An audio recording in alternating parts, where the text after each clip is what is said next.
VidIQ এই এক্সটেনশনটা add করার জন্য প্রথমে একটি ক্রোম ব্রাউজার ওপেন করে নিতে হবে। আমি ক্রোম ব্রাউজার ওপেন করে নিলাম। এখানে ইউটিউব চ্যানেলটিকে ওপেন করে নিলাম। তো VidIQ এক্সটেনশনের যে ইউআরএলটা এটাকে কপি করে আমি এখানে পেস্ট করে দিলাম। এন্টার প্রেস করলাম।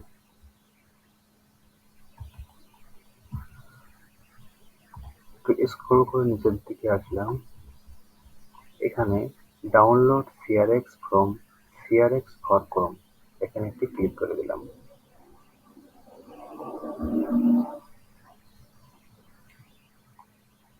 এরপর ডাউনলোড আইকনে একটি ক্লিক করলাম। ফাইলটার উপর একটা ক্লিক করে দিলাম।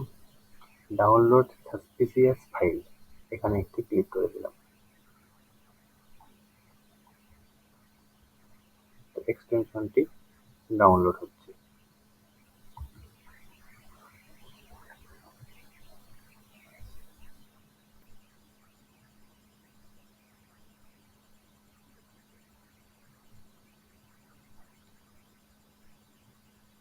ইন্টারনেটের স্পিড কম থাকলে ডাউনলোড হতে একটু সময় বেশি লাগে, আর ইন্টারনেটের স্পিড যদি ভালো থাকে তাহলে ডাউনলোড খুব দ্রুত হয়।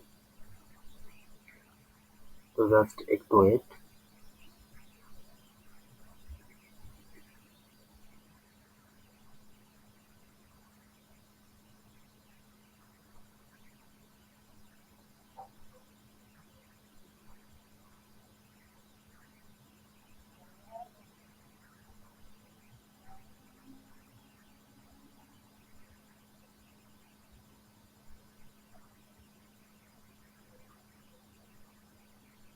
ওকে, ডাউনলোড কমপ্লিট হয়ে গেছে। তো এখন আমি এখানে থ্রি ডটে ক্লিক করলাম। থ্রি ডট থেকে এক্সটেনশন, এক্সটেনশন থেকে ম্যানেজ এক্সটেনশন, ম্যানেজ এক্সটেনশনে ক্লিক করে দিলাম।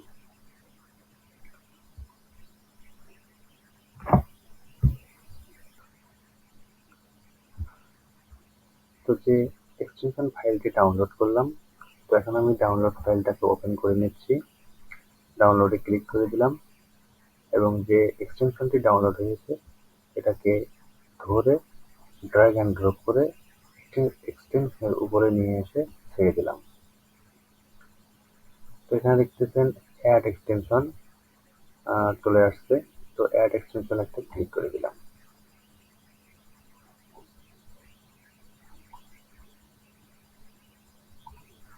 তো এখানে দেখাচ্ছে VidIQ সাকসেস, অর্থাৎ আমার ইউটিউবে VidIQ এক্সটেনশনটি সাকসেসফুলি।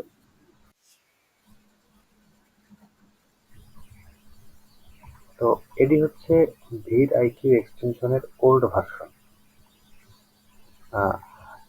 VidIQ এক্সটেনশনের যে আপডেট ভার্সনটি আছে, ওল্ড ভার্সনটাতে যত সুন্দরভাবে আমরা এর ওভারভিউ, তারপর হচ্ছে ভিউজ, ডিউরেশন এবং এর টাইটেল বা ডেসক্রিপশন অল ওভার সবকিছু ঠিক আছে কিনা যত সহজে বুঝতে পারবো। আপডেট ভার্সনটিতে এত সহজে এটা বোঝার উপায় নেই, একটু জটিলতা আছে আর কি। তো আমরা যখন এই এক্সটেনশনটা অ্যাড করার পর এখন যদি আমরা পিসিটাকে অফ করে অন করি তাহলে এক্সটেনশনটি অটো আপডেট হয়ে আপডেট ভার্সনে রূপ নিবে। তো এই জন্য আমাদেরকে কি করতে হবে, এই এক্সটেনশনটির অটো আপডেট সিস্টেমটা অফ করতে হবে।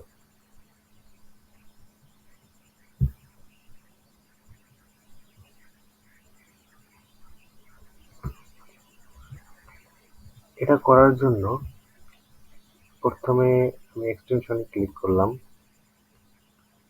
এরপর ম্যানেজ এক্সটেনশন এখানে একটি ক্লিক করে দিলাম। তো ম্যানেজ এক্সটেনশনে আসার পর এখানে দেখতে পাচ্ছেন VidIQ এক্সটেনশনের একটি আইডি আছে। তো এই আইডিটাকে আমি কপি করে নিলাম।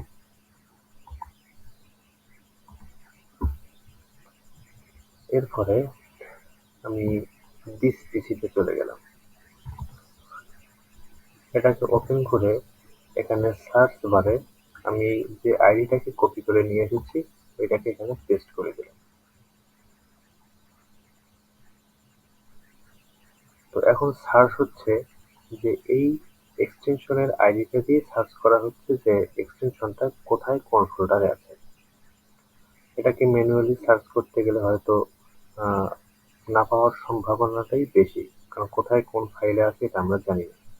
তো যখন আমরা আইডিটাকে কপি করে নিয়ে এসে সার্চ বারে পেস্ট করে দিলাম, তখন এটা অটোমেটিক্যালি সার্চ হয়ে বের হয়ে আসবে যে কোন ফাইলে আছে। তো আমরা অল্প কিছু সময় অপেক্ষা করি, এটি সার্চ হতে একটু সময় বেশি লাগে।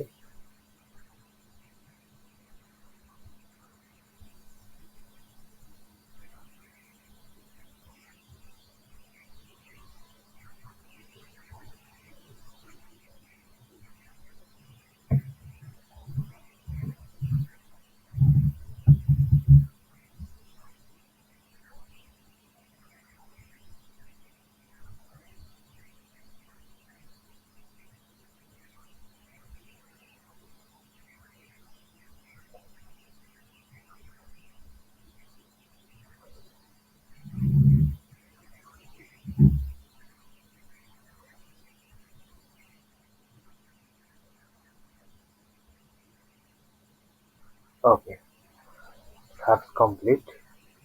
তো এখানে দেখতে পাচ্ছি মোটামুটি 5টা ফাইল শো করতেছে। তোমরা বুঝবো কি করে? তো এখানে দেখেন 3 নাম্বার যে ফাইলটা, এখানে একটা ফাইলের চিহ্ন আছে। উপরের দুইটা একটু আলাদা রকম, নিচের দুইটা তো হোয়াইট। তো এই 3 নাম্বার যে ফাইলের মধ্যে যে চিহ্নটা দেখতে পাচ্ছি, এইটা হচ্ছে আমাদের মেইন ফাইল। তো এখানে আমি রাইট ক্লিক করলাম, করার পর এখান থেকে প্রপার্টিজ এখানে একটা ক্লিক করে দিলাম। এরপর এখান থেকে সিকিউরিটি এখানে একটা ক্লিক করলাম। এরপর এডিটে একটা ক্লিক করলাম। তো এখানে যে সিস্টেমে একটা ক্লিক করে দিলাম। দেওয়ার পরে একটু উপর নিচে আসলাম, লিখছে রাইট, এটাকে আমরা এখান থেকে টিক মার্ক করে দিলাম। দেওয়ার পরে অ্যাপ্লাই করলাম। এরপরে ইয়েস করলাম। এরপর হচ্ছে নেক্সট হচ্ছে এটা আপনাদের পিসিতে যে নাম দেওয়া থাকবে ওই নামটি শো করবে, হয়তো পিসির নাম বা এনি যে কোনো নাম, যে নামটি দেওয়া থাকবে ওইটাই শো করবে। এখানে আমার নামটি শো করতেছে, এখানে একটি ক্লিক করে দিলাম। এরপর আবার এখান থেকে রাইট এটা টিক মার্ক দিয়ে দিলাম এবং অ্যাপ্লাই ক্লিক করলাম। এরপর হচ্ছে অ্যাডমিনিস্ট্রেটর, এখানে একটা ক্লিক করলাম। আবারও এখানকার রাইট একটা টিক মার্ক দিয়ে দিলাম এবং অ্যাপ্লাই ক্লিক করলাম। এরপর ওকে করে দিলাম। এরপর আবার ওকে করে দিলাম। ওকে, আমাদের কাজ শেষ। তো VidIQ এক্সটেনশনে অটো আপডেট অফ হয়ে গেল। এখন আমরা যদি পিসি অফ করে অন করি, তারপরেও আর এক্সটেনশনটা আপডেট নেবে না। ঠিক আছে, ধন্যবাদ সবাই।